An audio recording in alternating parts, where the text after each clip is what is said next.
छात्रों, आइए हम लोग संस्कृत भाषा या महत्वम के दूसरे भाग के हिंदी अनुवाद का अध्ययन करें। तो आइए सबसे पहले पाठ करते हैं। संस्कृतस्य साहित्यम सरसम व्याकरणं च सुनिश्चितम तस्य गद्ये पद्ये च लालित्यम भावबोध सामर्थ्यम अद्वितीयं श्रुति माधुर्यं च वर्तते। किं बहुना चरित्र निर्माणार्थम यादृशी सत्प्रेरणा संस्कृत वाङ्मयं ददाति न तादृशी किंचित अन्यत्।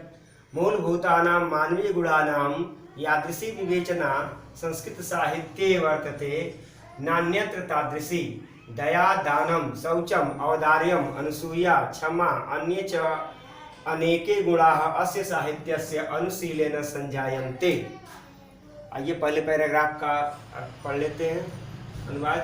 तो देखिए, संस्कृत का साहित्यम साहित्य सरसम सरस च व्याकरणम और व्याकरण सुनिश्चितम सुनिश्चित है। नीचे ये शब्दार्थ दिया गया है, आप लोग शब्दार्थ नोट कर लीजिएगा, शब्दार्थ को याद कर लीजिएगा। मैं अर्थ बताते चल रहा हूँ। संस्कृत का साहित्य सरस और व्याकरण सुनिश्चित है। तस्य उसके गद्य च पद्य, गद्य और पद्य में सुंदरता, भावबोध का सामर्थ्य और सुनने में अद्वितीय है। सुनने में मधुर, अद्वितीय मधुर है। सुनने में अद्वितीय मधुर है। फिर से देख लीजिए, उसके गद्य और पद्य में सुंदरता है, भावबोध का सामर्थ्य है और उसकी वह सुनने में अद्वितीय मधुर है। फिर से देख लीजिए, उसकी गद्य और पद्य में सुंदरता है, भावबोध का सामर्थ्य है और सुनने में अद्वितीय मधुर है। किम बहुना, किम मने, किम का अर्थ हुआ यहाँ पर क्या, और बहुना का अर्थ हुआ अधिक। अधिक क्या, और इसमें साथ में जोड़ लेंगे अधिक क्या कहें, अधिक क्या कहें। चरित्र निर्माणार्थम, चरित्र के निर्माण के लिए की, चरित्र के निर्माण की यादृशी जैसी सत्प्रेरणा, सच्ची प्रेरणा संस्कृत वाङ्मयम ददाति, संस्कृत साहित्य देता है। न तादृशी, तादृशी न वैसी, किंचित अन्यत न कहीं और नहीं है। अधिक क्या कहें, चरित्र निर्माण की जैसी सच्ची प्रेरणा संस्कृत साहित्य देता है वैसी अन्यत्र कहीं नहीं है। मूलभूतानाम, मूलभूत मानवीय गुणानाम, मूलभूत मानवीय गुणों की, मूलभूत मानवीय गुणों की यादृशी जैसी विवेचना संस्कृत साहित्य में है। मूलभूत मानवीय गुणों की जैसी विवेचना संस्कृत साहित्य में है, न अन्यत्र तादृशी वैसी अन्य कहीं नहीं है। फिर से देख लीजिए, मूलभूत मानवीय गुणों की जैसी विवेचना संस्कृत साहित्य में है वैसी अन्यत्र नहीं है। अब मूलभूत मानवीय गुण कौन कौन से हैं? तो दया, दान, शौचम, शौचम का अर्थ होता है पवित्रता, औदार्यम उदारता, अनुसूया निंदा न करने की प्रवृत्ति, क्षमा, अन्य च अनेकी और अनेक गुण अस्य इस साहित्यस्य, साहित्य के अनुशीलनेन अध्ययन से या मनन से संजायन्ते प्राप्त होते हैं। कह रहे हैं कि दया, दान, पवित्रता, उदारता, निंदा न करने की वृत्ति, क्षमा और अनेके गुण इस साहित्य के अध्ययन या मनन से प्राप्त होते हैं। संजायन्ते प्राप्त होते हैं। फिर से पूरे का अर्थ, पूरे पैराग्राफ का अर्थ सुन लीजिए।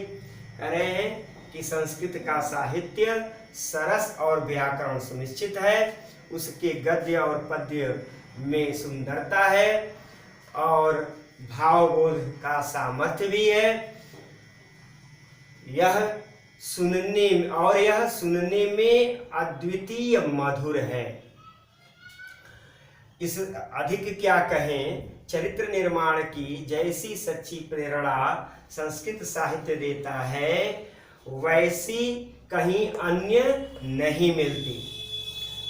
मूलभूत मानवीय गुणों की जैसी विवेचना संस्कृत साहित्य में है वैसी अन्य कहीं नहीं।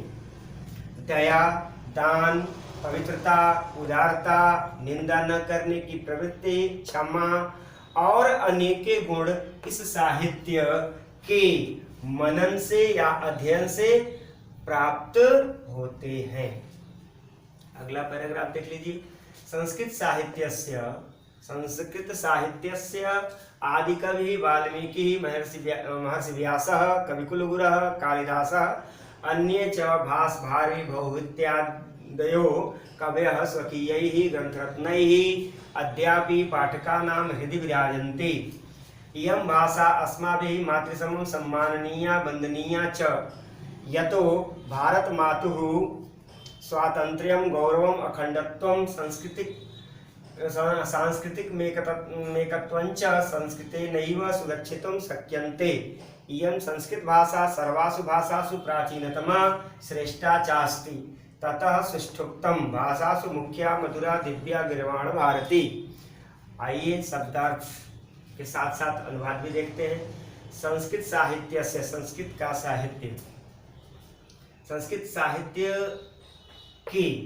साहित्य की आदि कवि मान प्रारंभिक कवि वाल्मीकि, महर्षि व्यास, कविकुल गुरु कालिदास, अन्य च और अन्य भास, भारवी, भवभूति आदि महाकवि अपने